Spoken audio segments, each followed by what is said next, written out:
Hi there, welcome to another week of Counter-Strike game and skin market update. This is Skinomics2, and this video covers the 10th to 16th of February 2025. Let's dive right into the headlines. Starting off with the Armory Pass, we had two significant movers in the two sticker collections. The Elemental Craft stickers gained by 12%, whereas the Character Craft stickers lost a massive 28.6%. The Elemental stickers had the highest ROI last week, and as people redeemed the most profitable collection en masse, they decline. This has been an ongoing cycle for the Armory Pass. Shanghai Major stickers saw a small price rise this week thanks to the low unboxing demand. The Contender Team stickers are closest to profitable at 94% ROI, as it contains 4 of the new stickers from the Major in Rare Atom, FlyQuest, Passion UA, and Wildcard. We now look at the most important piece of news for the skin market in that third-party signing was down for a day on the 12th of February. Third-party signing is required for most skin trading websites. Despite being patched by Valve within a day, this still highlights the volatile and risky nature of the skin market as a whole, as it relies solely on Valve. Now, this happened a couple weeks back, but it looks like it is here to stay. Buff163 has officially added an auction function similar to that of CS Float. Most skins traded using the auction function are skins with expensive stickers that demand a premium over the minimum asking price for the skin. Moving on, some sad news for a long-time pillar of the community, that is the website CS Blue Gem. CS Blue Gem used to provide information as seen on the left for all case hardened skins, and they are usually one of the first to the market with tier lists for blue gems. Sadly, they have been purchased by Clash last week, and I would advise my audience against it now. Nevertheless, we did have some good news as well in that the rare animation for the AK has been changed. The new animation zooms in on the weapon rather than pull it further away. The community sentiment towards this change has been extremely positive. Shifting to an update on Cloud9. The rumours for a new team have turned out to be false. This week, they have let go of their coach and manager, confirming no immediate plans to rebuild a team. The only member to remain with the team right now is Perfecto. He is stuck in a very unfortunate situation, as his buyout is higher than what other teams are willing to pay, and his wage is reduced under the current scenario. Note that the price for Cloud9 stickers did not react to this news. Shifting gears again, I want to touch on the slightly complex issue surrounding the Valve regional standings. 22 teams have signed a joint letter calling for a change due to a variety of issues. Valve has since addressed the issue that caused the Gamer Legion debacle last week, which awarded advantage to teams eliminated earlier in a tournament. Points will only be awarded at the end of a tournament now, so it is fair for all attendees.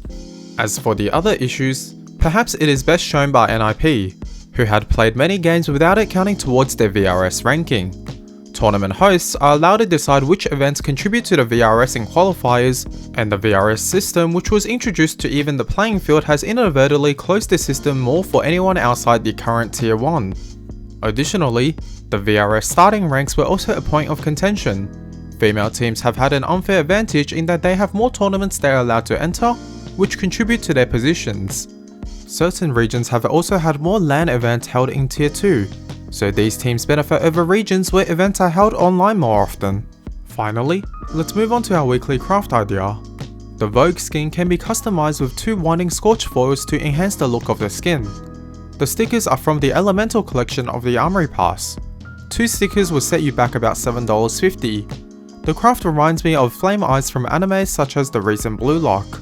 Switching gears to the market, the Skinomics2 index, which contains a list of items I used to represent the market, increased by 0.51% this week. My index is equally weighted with both ends of the market, so it does not reflect the fact that higher end items have increased massively this week. The eSport Fire index, which contains a list of 300 high value liquid items, differs in that it has continued to increase exponentially. High end items have seen an insurgence from an influx of investors. Moving on to the value of trade and trade volume data sourced from iTrade.gg. On Buff, volume appears to have dropped to the pre-New Year level. Note that the dip on the 12th was due to the Steam issue as covered in the headlines. CS Float volume and value data also sourced from iTrade.gg have continued to climb, thanks to both new users as well as an increase to the market. Now, let's break the skin market movements down into categories. Starting off with knives and gloves, this was the area that rose the most this week. Older collections have all risen, with a particular focus on Doppler and Gamma Doppler finishes. Higher tiered weapon skins remain flat, with increases to particular skins only such as the Vulcan and the Hydroponic. I also wanted to highlight that this was a particular bad week for A4 skins as they undergo a market correction. Agent skins appear to have stabilized by remaining constant overall this week. Last but not least, we saw the affordable weapon skin segment remain flat as well. Moving on, according to CS2 case tracker, case unboxing numbers have remained at a very high level of 5.5 million unboxings in the past week. Player numbers have also slightly risen. Both point towards a positive market environment. Non-active case prices rose significantly this week as the case unboxing numbers remain at the high level, although probability of profit on any unboxing is still between 1 and 5%.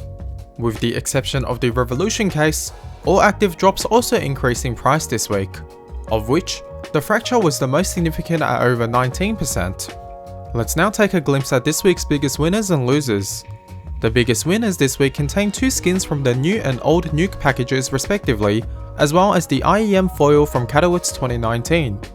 The IEM foil appears to have increased by natural demand, as the sticker is often used in crafts for its blue hue. The losers this week are all made up of A4 skins. All A4 skins have declined this week as they have increased over dramatically after the reduction in price in the game update in weeks prior. On to the top trades of the week sourced from the skin trading site iTrade.gg. On buff, we have something special in the first place that is a 661 case hardened. The skin is further adorned with 3 paper Cato 14 stickers as well as a crown foil, selling for a combined $55,000. In second place, we have a number 1 pattern Talon Blue Gem for $23,000. And in third place, we have a Fire Serpent with 2 Cato 14 Na'vi holos and 2 Cato 14 Dignitas holos. The excitement from buff was met with CS floats boring week again, with 3 Emerald Butterflies making up the top 3 list, although the prices have increased from $15,000 to $17,000 this week. Moving on to game news, there was only the one update which introduced the new AK inspection. The patch also increased the max map size to 3GB which allows for more detailed maps in the future. On to the pro scene, IEM Katowice was won very convincingly by Vitality which managed to 3-0 Spirit in the final. Zawi became the event's MVP as a result, with Robs lifting the trophy very early on in his Vitality career. PGR Cluj-Napoca is currently ongoing as of this video.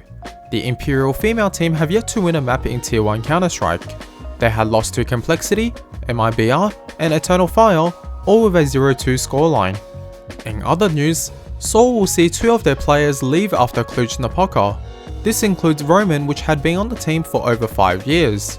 Daicha announced that he is taking a break from competition and benched himself from Monty. The FlyQuest female team has been assembled. They are the number 1 female team in North America. CSN is now in free agency, having departed from Big.